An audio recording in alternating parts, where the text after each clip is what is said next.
Welcome to the Take the North podcast. I am David Haugh, along with Dan Wiederer from the Chicago Tribune. This is the OTA episode of the Take the North podcast.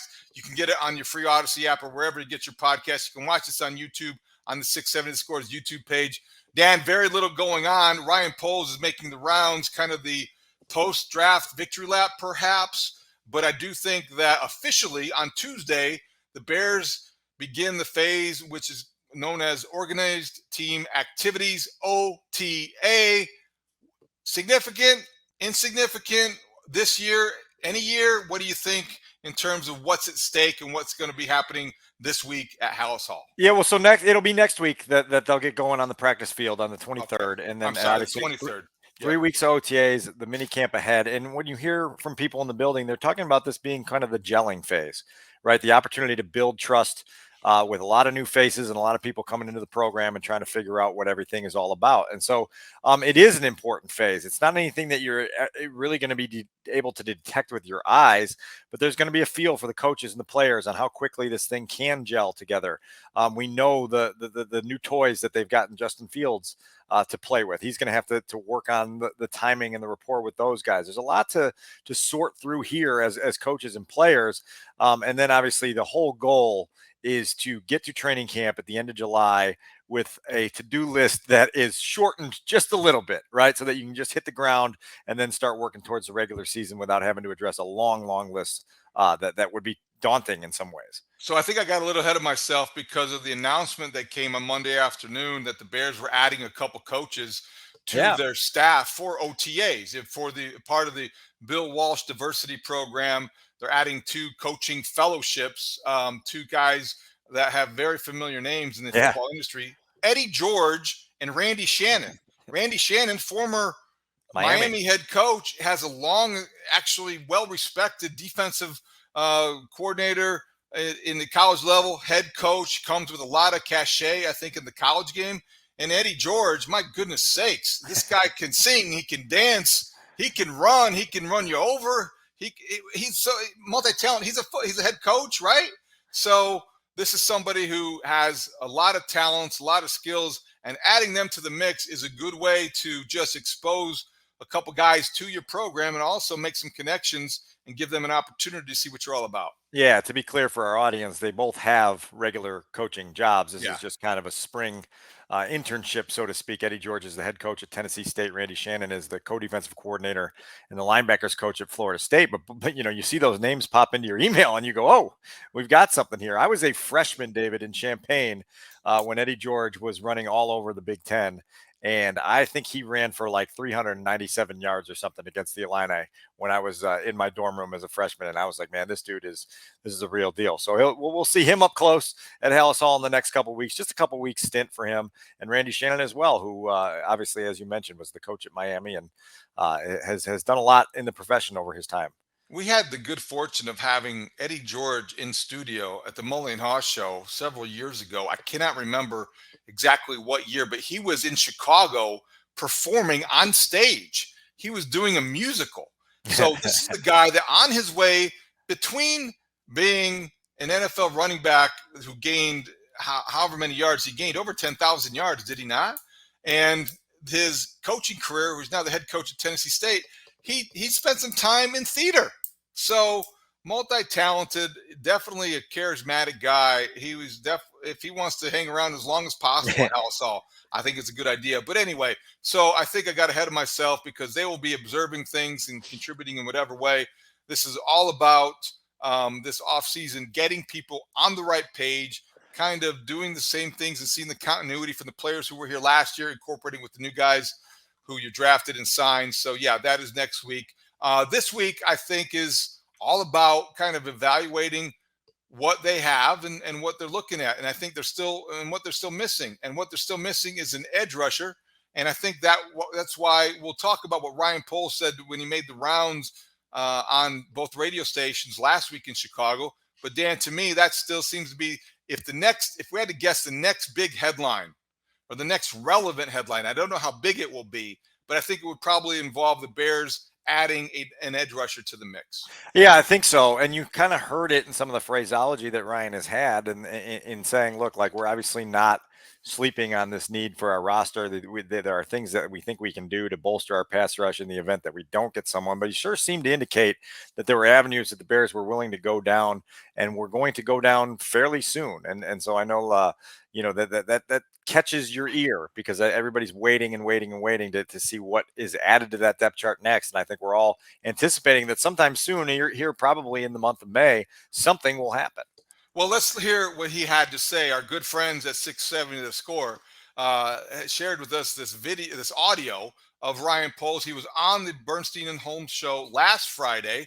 And of course, the topic of what you still don't have came up. And this is how Ryan Poles responded to the idea of adding an edge rusher. We'll see. We're working on it. We don't stop working and looking at different avenues to bring players in. There's some options, potentially, trade options. There's also, some guys on the street still that could potentially come in and help us. So we're kind of looking at everything right now. Maybe something will happen sooner rather than later. Sooner rather than later?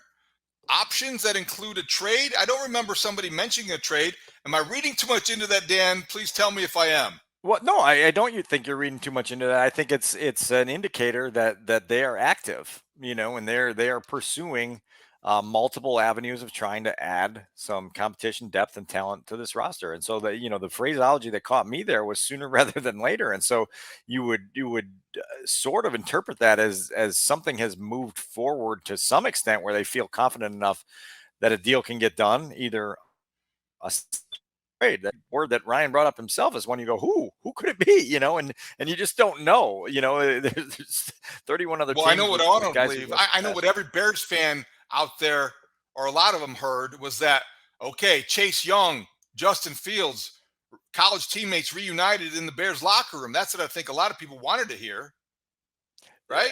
And I mean, I can't dismiss it. These types of things have to play out before you give them any credence. But I can't dismiss it either. And so dream those dreams while the dreams are there to be had. Look, like we know, Ryan came out of the draft saying also that he had looked ahead to the 2024 draft class to feel out what would be available there, and felt really good. The Bears are going to have 2 first-round picks next year. And so you don't have to go and treat this as a be-all, end-all season in 2023, but you do have to add to your roster, and so now we'll see what materializes. The Washington Commanders would obviously want draft compensation in return. What do you think the price would be for Chase Young? 23 years old. He has an injury history that would give you pause if you're the Bears. You don't want to mortgage the future or give up too much, but what is reasonable, do you think? I mean, you'd still think that would probably, require at a minimum of 2, right? The starting point. I think the Commanders could at least start the bidding at a 1, and then you tack on a couple things to that. I don't know. I don't know what the price tag on that. I don't know that I'd give up a 1. I don't know that I would give up a 1. I don't know that I would give it up either. I know I would ask for it. Yeah.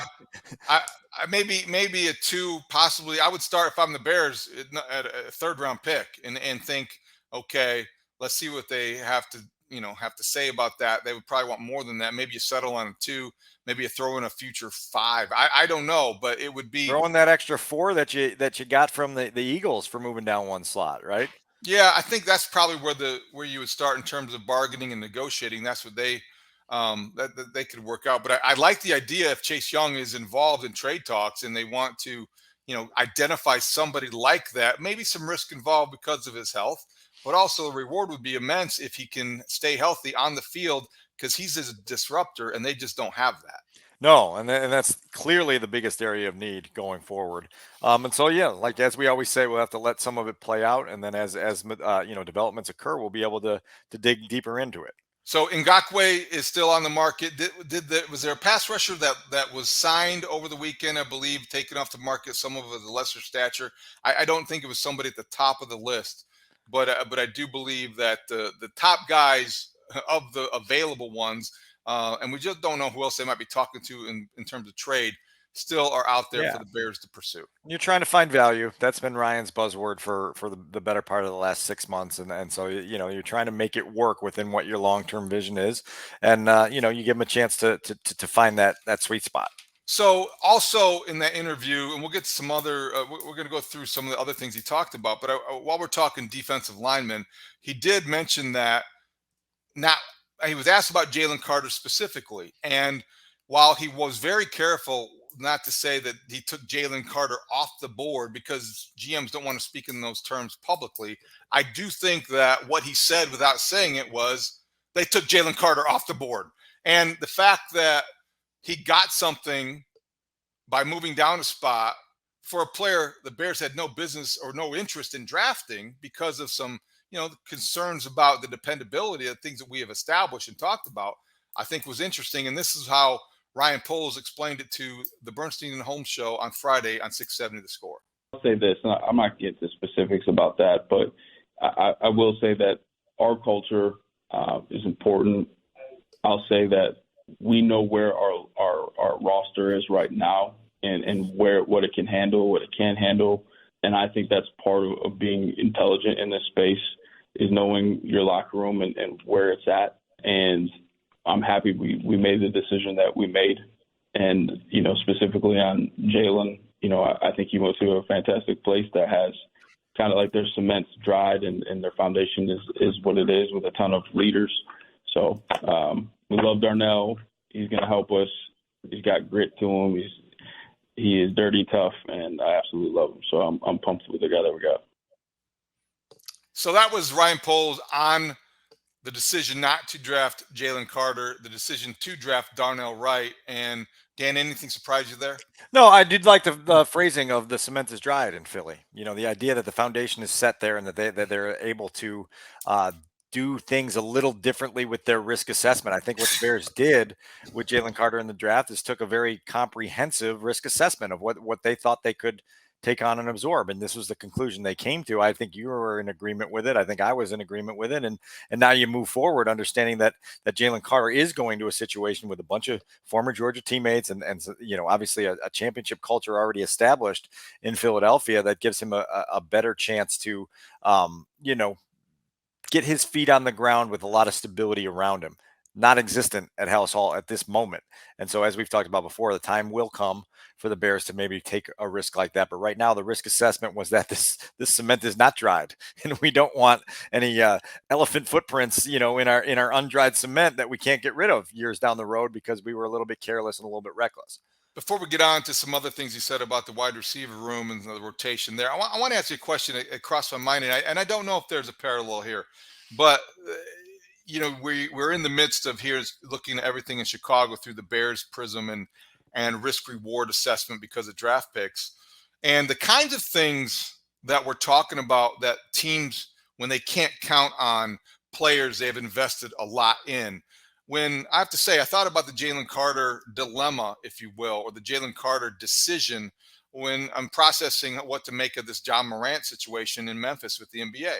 And they're not apples to apples, certainly, and they're two very different situations and two different leagues and sports. But I do think it pertains to the maturity of a young athlete, the readiness to accept a lot more time and money and fame and fortune, if you will. And I think that in Memphis, this is a crisis, a full-fledged crisis for the Memphis Grizzlies, the National Basketball Association, and John Morant's family. This is a 23-year-old young man who is showing some troubling behavior. And not that I want to put that on Jalen Carter, but I do think that there have been indications that Jalen Carter has some tendencies to make some irresponsible decisions or maybe to make some decisions that would be born of immaturity. Yep. And I do wonder if it crossed your mind, if it just reinforces this idea about how careful teams have to be when they're investing money, time, and resources in these young professional athletes. I didn't necessarily equate the two, but I will say the word that you use there that it gets underappreciated way too often is investment. People don't understand what you are investing if you're a general manager of a team in making some of these high profile decisions. You're investing your career future. You're investing a ton of money. You're investing a ton of time in someone. And it's not just a question of can they be an impact playmaker for a year or two. You want somebody that you're drafting in the top 10 of a draft in whatever sport it is to be a long-term difference maker for you for a decade, ideally. Like that's what that return on investment is supposed to be when you make that. And so you have to check every box, answer every question. You have to find your own comfort level on what you're willing to do. And you have to understand what your organization can get its arms around. and if maturity issues occur, if off the field incidents pop up, how do you manage them? How do you handle them? Is the player, player A, player B, player X, player Z, able to meet you halfway and see eye to eye, or does there become a butting of heads and trust and issues that then creep into your locker room and create that? I mean, you've been in locker rooms where the toxicity gets in, and all of a sudden it's really hard to clean up. There's no amount of bleach that can come in and get some of that out. And so you have to be calculated with the investments you make, and understanding, again, what the potential rewards are, which were very well documented, and what the potential risks might be. The Bears made a decision in this case that we'll all monitor for the next 5, 6, 7 years and look back on this in 2030 and go, man, they really missed the boat on that one. Or they made that decision properly and were able to steer their boat in the direction they wanted to steer it. Really complicated, but again, I do think that acknowledging this as a really, really huge investment for an organization and a lot of people involved in that organization is the best way to frame it. Also, I think it just, to me, they are different sports, and I'm not trying to force it, but when you talk about the Eagles having the infrastructure within their organization to be confident that they have examples that do things the right way in their locker room, on their team, and for the young players to follow and to tell them, how to behave as a professional. That to me isn't as obvious in Memphis, where they are different sports, but you have the same dynamic in place. And John Morant has become, the leader of that team in a way that Jalen Carter will never be asked to be in Philadelphia. And so you have nobody kind of showing the way. And again, it may be a bit of a reach, but I do think it's a parallel into just the expectations, the enormous pressure, and just how young these athletes are when they come into the respective organizations and leagues, and what how careful they have to be, because they're growing up in front of us, and it's a dangerous society that they're John Morant, it was a scary image of seeing him on Instagram Live waving a gun. It's just not, it doesn't have any productive. Again, right? Again, and so it becomes repetitive. And I think you're right. I mean, these are guys in their 20s, low 20s, given a whole lot of money, a whole lot of opportunity, a whole lot of spotlight, a whole lot of fame. And not everyone handles that the same way, and not everyone has the support structure around them that they need to have. And every case is different.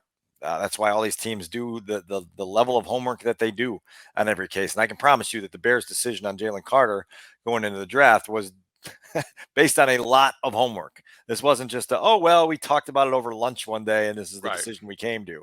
This was months and months and months of discussion and homework and research and legwork, that goes into all that stuff that led them to make the decision they made. Back to football. We digress. So back to the Bears and the wide receiver room and some of the things that Ryan Poles alluded to in talking about the addition of DJ Moore, who joins a receiving core with Chase Claypool, who has a receiving core with Darnell Mooney once he gets healthy. If he gets healthy, I assume that's going to be the case, Dan. But what did you hear from Ryan Poles that intrigued you, and how that may help us understand about how the wide receiver hierarchy will be structured? Yeah, well, I want to walk through this a little bit step by step here, and I think it probably pays to start at the top with DJ Moore, who is going to be your established number one receiver when they hit the practice fields a week from now, and will carry that role likely into the regular season. So let's listen to Ryan on what he envisioned with DJ Moore in this Bears offense, and then we'll kind of step down through that depth chart a little bit. The element of being compatible with our quarterback, which one of his strengths is moving the ball down the field, and he's capable of doing that, tracks it really well. And then at the same time, being able to separate. We look for guys that can separate and get open. He does that well too, which obviously throwing to a more open receiver is valuable. And then the last step is just run after the catch. He's a guy that, when you get up close to him, he's actually way more thick and stronger than what you would imagine. So all three of those things are really going to help our offense be more efficient and more explosive. One thing, David, that's been consistent in kind of the reviews of DJ Moore are separation skills. Everyone in the league sort of admires the way this dude uses his skill set to create separation. It's a quarterback's best friend. You're throwing to a guy who's a little bit more open. Now all of a sudden you got a bigger window to fit that football in. And then you talk about his strength and then his steadiness, which I think is the one thing coming out of Carolina that drew a lot of praise, is just his ability to kind of be on a roller coaster and not be somebody that gets, jostled by it, that gets unnerved by it, plays a position that, has a lot of prima donnas in this league that get upset when their team is losing, the ball's not coming their way. That's not DJ Moore. And so you put in this kind of rock solid piece as your number one, and now you envision some of these other pieces you have around them reaching closer to a best case scenario than a worst case scenario. The two other guys that we need to talk to here right now that kind of have a teeter-totter going back and forth for very different reasons are Chase Claypool and Darnell Mooney. My understanding with Mooney is that they are fully anticipating him to be ready for training camp. Well, training camp is still 2 months away. There is no sort of pipe dream that he's going to hit the field for organized team activities. Potentially, if you could get him to do something movement-wise by the end of minicamp a month from now, you feel a little better about it. But obviously, the target goal is having him ready to play the regular season, right? And he's coming in off this ankle injury, and you just don't know where he's at right now, with the optimism internally that he will be okay by the time training camp opens. I would feel differently about it if he were a new player being added via trade or free agency. I don't have the concern about him, integrating into the mix or developing chemistry or whatever the case is, learning the offense, because he's been here and he was already, established with Justin Fields a couple years now. Sure. He's in this offense for one season. And so to me, that lessens the urgency to have him back before he's ready. Correct. I would not want to rush him back just so we can develop chemistry by the end of minicamp. I would take as much time as possible and then add a week or so, because one thing about Darnell Mooney is that that he's going to show up, and you're not going to have to worry about. Once he's healthy, that's the only thing you worry about. The other intangibles have never been a concern. Well, and you bring up a point there that I think is worth noting. You could take 3 weeks longer than you need to be absolutely cautious and safe in this situation, because you want to assess whether Darnell Mooney deserves a second contract with your organization and how much it's worth, if that's the decision you need to go down. And none of us are under the delusion that the Bears are making a run at a Super Bowl in 2023. And so that's where general managers with big picture long views have to come into play and kind of talk a coaching staff into, we're going to be cautious with this and we're going to see what this looks like. Anytime a player suffers a season-ending injury, for me, I've just kind of applied this over time in my own situation, is just I need to see it with my eyes. I remember Brad Biggs and I looking at organized team activities a few years ago when Tariq Cohen was coming back, and it was like, is he coming back? And you heard internal rhetoric like, okay, we're keeping an eye on things, we'll think it'll be okay. And you would watch Tariq walk from the doors of Hallis Hall out to the practice field, and you could see a hitch and you're like, this is not right. This dude, hurt himself on a punt return in Atlanta however many months ago, and he's still walking with an obvious hitch. That's much different than running at full speed and cutting against NFL defenders looking to take you down. And so there's an eye test to this that always comes into play. And so I need to watch Darnell Mooney run several times before my brain is able to process that, oh yeah, he's fine and he'll be ready to go for the regular season. If he has to wait till week 3 of the regular season, so be it. Miss the Packers game, miss week 2, and whatever it is. I'm not saying that's where the Bears are leaning towards. I think they hope that he's on the runway to being back for training camp and being ready to go when the regular season starts. But I think it just emphasizes the point that at the state you're at with the player and his potential value to your long-term building process, you want to be very cautious. Did Dr. Biggs predict an injury settlement at that point of Tariq Cohen's development? He's typically predicting injury settlements 2 to 3 times per practice. Did I say Dr. Biggs? I meant Counselor Biggs. That's the one who usually suggests the injury settlement.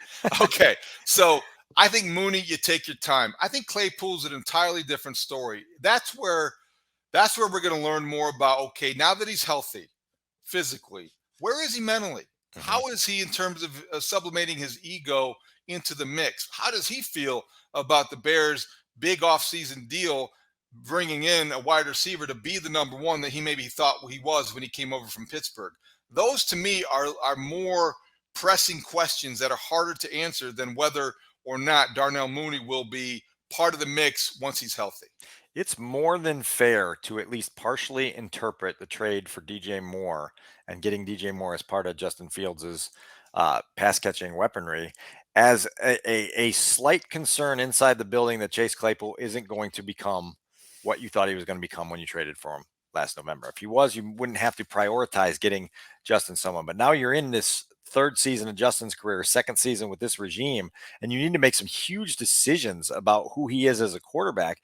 And one of those decisions has to be based on the talent he's been allowed to play with. And so obviously you want to add competition and depth to that room whenever you can. But I do think there is an element here where it's like, okay, we can't risk the possibility that Chase Claypool is a dud and it inhibits our evaluation of Justin Fields. And so now DJ Moore is here and he takes that pressure off you as a general manager because you say, okay, now we've got a guy with a much longer track record of success, much more proven in terms of his ability to, again, ride that roller coaster. And now, to your point, David, the pressure is on Chase Claypool to prove to everyone in that building that he can be a player you want as part of your long-term future, that he's not just after his own second contract and his own glory and is able to create the chemistry that is not only required on a quarterback receiver relationship, but just in the room and locker room in general that allows you to do the climb that the Bears are currently trying to proceed with. There's a lot at stake for Chase Claypool. That creates a lot of pressure also. And now you're going to learn about how he handles pressure for the first time in his entire life playing for a contract. That'll be fun to follow. A lot of other receivers to work into the mix. That's what the fun of OTAs is, because you actually get to see the catching and throwing, and it's just developing the chemistry, the timing, all kinds of things. All right. The other thing from Ryan Poles that I think stood out to you or had your ears perk up was when he was not necessarily using the same language that you use often, and we both talked about on occasion last season, but he put it in a different context, but he was talking about the same thing, and that is basically the Bears finishing the job once they are in a close game, whether they're protecting a lead or coming back late in the fourth quarter. It's finishing the job and winning that game and developing championship habits. You and I have been frequently misinterpreted and misconstrued on this topic, not by the Take the North audience. This Take the North audience, as we've documented over and over again, savvy. Yeah. They have a great amount of intelligence, football sophistication. They understand what we're talking about. But I do love hearing Ryan kind of articulate what he's looking for with this climb, and he continues to use the phrase that you just used, and I think it was creating a championship mindset. Right? I think last year we buried learning to win. We got 3-5 shovels out. We put a headstone on it, and we said we're not going to talk about learning to win anymore. And I think what was our change? I think we said developing a winning formula, if I'm not mistaken. That was something along those lines is what we changed it to, which to me goes hand in hand. Look at those hands clasping with creating a championship mindset that Ryan wants to create here, because I think what he's talking about here is what we were talking about last year, what we will continue to talk about, and it's turning hope into belief. And there's a difference between hoping you've got your forever quarterback. There's a difference between hoping you can be a team that is in the playoff mix in December. There's a difference between hoping you can win a Super Bowl and believing you can with a firm belief that's backed by vibes and evidence and everything else that goes into winning championships at the highest level of professional football. When Ryan talks about that, he's talking about getting into the flow of having an expectation that you win. That means when you get in a fourth quarter game and there's 8 minutes to go and you're down 3 or up 3, you're going to close the deal. And you're going to close the deal because you've closed the deal in the past. And every time you don't close the deal, it creates doubt where belief is needed. And every time you do close a deal, it creates belief where doubt can go away, and that is all we've been saying. I think that's really all relevant, though. It's all relevant, and it's a matter of semantics about what you want to call it, because basically we're all saying the same thing. Justin Fields, when you need to put together a drive, I think that if you're down 2 and you need to get in field goal range, do it. Don't throw the ball away. Don't go 3 and out. Don't overthrow anybody on fourth down. Finish it.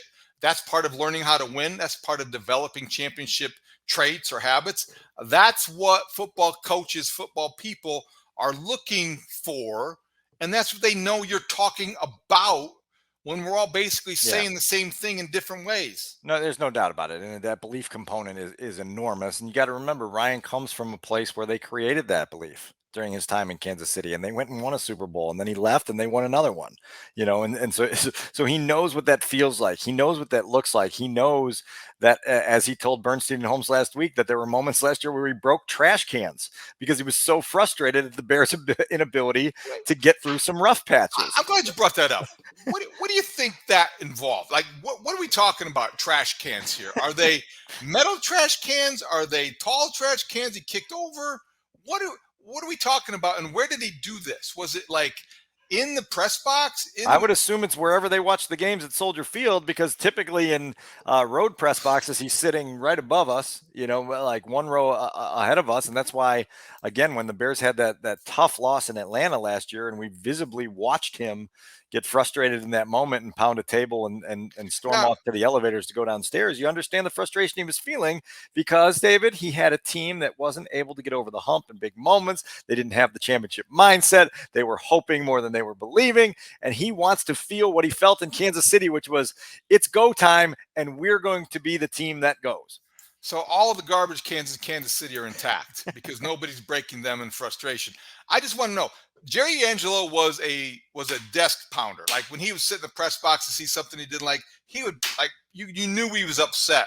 You knew that, like, Ryan Pace was more of a grimace. Like, yeah, you could see it. You'd see it in the reflection, right? Especially for some reason, it feels like that glass at Lambeau Field that looks out over the field is a mirror. Right, like it's a great mirror. You can see it so visibly, and you're like, "Oh man!" Like, and you saw a lot of frustration with those reflections. Ryan Pace was more like that guy. Phil Emery, I don't really quite remember too much about him. Who, by the way, retired this week. He made that official.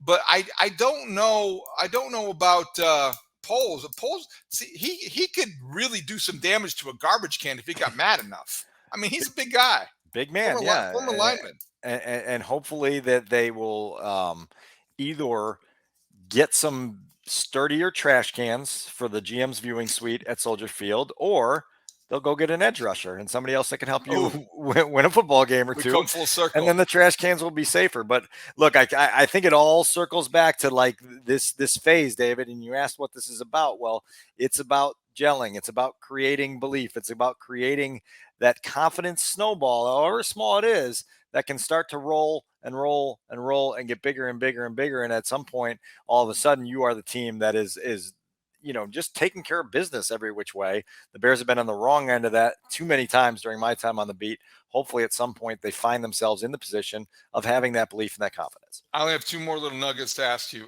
about. So are you surprised that Ryan Poles, again, in that interview on the Score on Friday, was as forthcoming as he was? He sounded very relaxed. He's the one who volunteered the word trade. He was very open about what he was pursuing and said sooner rather than later, which kind of teased fans into thinking that something was right around the corner. And he also acknowledged breaking a trash can. So this guy doesn't really have a lot of errors, or doesn't seem to be as tightly wound as some executives might in that situation. And we also are coming off an off season where he was telling everybody who would listen just exactly what he did throughout the process and why he did it. I'm thankful in my role for Ryan's approach, because I think every time we hear from him, we learn. I think we're informed a little bit more. We get a deeper look into his mindset and the way he's going about trying to build this team and what he prioritizes and what bothers him. And all those things give you a personality sketch on the guy who's running the team that everyone in the city of Chicago wants to see back on the NFL's mountaintop. And so I don't know if I'm surprised. I think that Ryan is very comfortable doing it his way. And hopefully that will not be tainted over the years, and hopefully he doesn't suddenly experience some failures and feel like he's getting crapped on left and right, and then become more reticent to do some of these things. I love it. I'd hear from him once a week if we could. I don't care what form it's in, because I do believe it is illuminating, and I do believe it gives us a greater understanding of kind of the buttons he's trying to push and the direction he's trying to steer this thing. And so I'm thankful for every one of these opportunities he takes to kind of speak his mind and speak it, to your point, not just speak it in foxy terms where you just say a lot without saying anything at all, but doing so in a way that's seems seemingly genuine, candid, and informative. Slight personnel move. Sam Mustipher, who started 40 games for the Bears, I think, over his short tenure, signs with the Baltimore Ravens to be a backup, provide some depth on that offensive line. That's a good signing for Baltimore, I think, because he goes back home. He's from that area. And Sam Mustipher is one of those guys we're talking about, the opposite of a guy you can't rely upon. He's the guy who's setting the example no matter what role he plays. Yeah, Sam was a good guy to cover while he was here. He was a true pro and was really well respected inside that building for the way he went about his building or his business. Do you know where his brother wound up? I didn't catch that on draft weekend. PJ, gosh, you caught me off guard. Yeah, no, I don't know. That's all right. I need my Mustipher family trivia here. I don't know. If you keep talking, I'll look it up. Well, I think that he was a Penn State defensive tackle, correct? And so PJ Mustipher ended up being a Denver Bronco as an undrafted free agent. So if he does make the team, we will see him October 1st when the spare bear Sean Payton returns to Soldier Field and brings Russell Wilson with him, and they play the Chicago Bears. So PJ Mustipher, I don't know if he'll make the team. It just depends. He seemed like a practice squad guy. Yeah, when we started this podcast this afternoon, there was no way that you would have guessed we would have wound up trying to trace PJ Mustipher's NFL orientation, but here we are. No, I did not. Here's what I did think, and this is a good way to end it.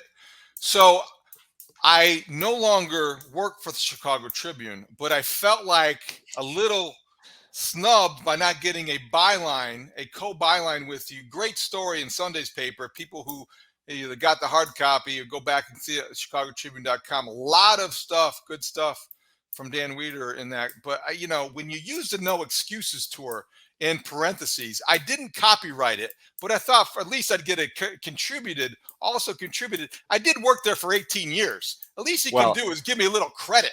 I tried to give you one of those italicized contributed lines at the bottom.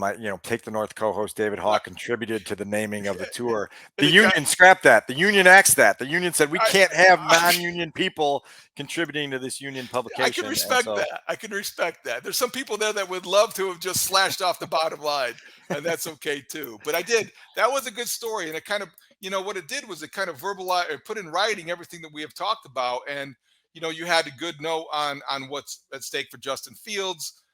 You had some really good stuff also on Tremaine Edmonds, which we haven't really talked about. We can get to next time, but just a lot of good substance there. Also, Roschon Johnson is going Mr. to be he's going to be somebody to watch, Dan, because I've had more than one person suggest to me that he could be the Bears' number one option at running back, and I guess I didn't anticipate that when they drafted him.